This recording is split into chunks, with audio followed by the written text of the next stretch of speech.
médiéval où les dieux eux-mêmes tremblaient de peur.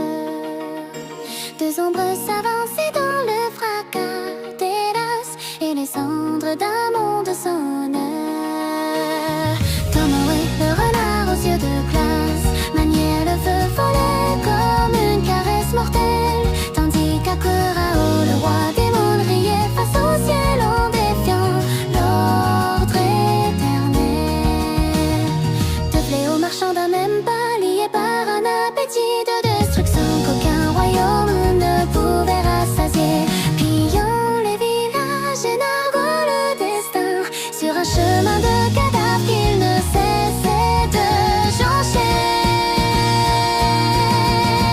Ils étaient deux amis unis par le carnage, frais de sang et d'ombre au cœur du même orage. Dans le feu des batailles et le noir de la nuit, ils défiaient les dieux sans peur et sans ennui.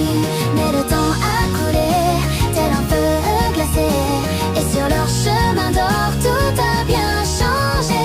L'un a trouvé la paix dans un temple sacré, l'autre s'est égaré par le vide dévoré.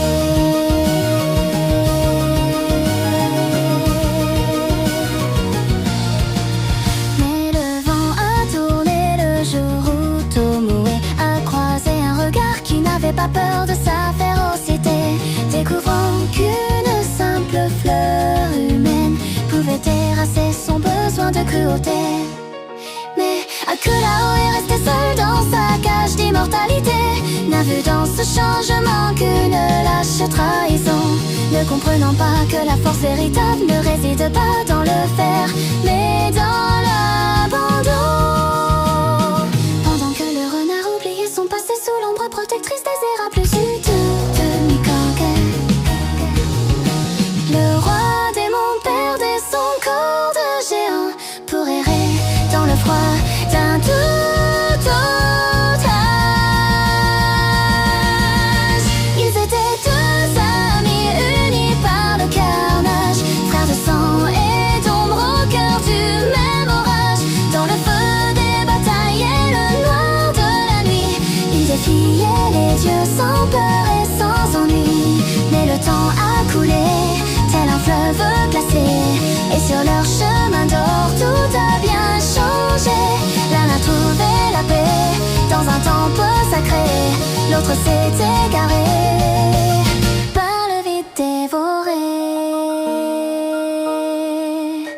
Les siècles sont passés et sous les traits de Kirihito, le tyran a goûté à la fragilité de la chair, apprenant la chaleur d'une main maternelle et le poids des regrets dans l'hiver le plus amer.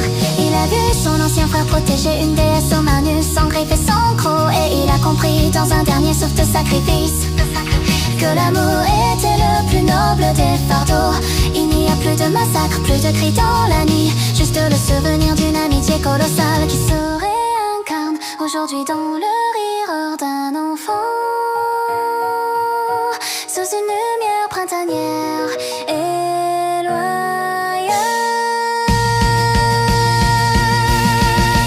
Ils étaient deux amis unis par le carnage, frères de sang et d'ombre au cœur du même orage. Dans le feu des batailles et le noir de la nuit, ils défiaient les dieux sans peur et sans ennui. Mais le temps a coulé, tel un feu glacé, et sur leur chemin d'or tout a bien changé.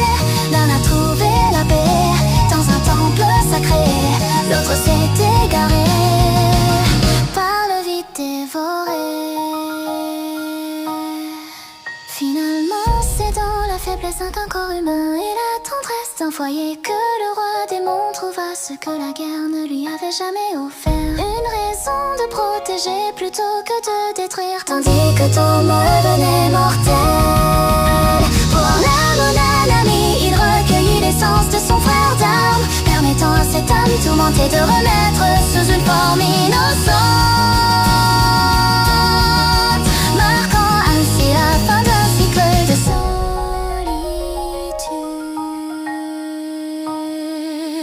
Le renard est devenu père, de tes mots est devenue vie, et la boucle du temps s'étend.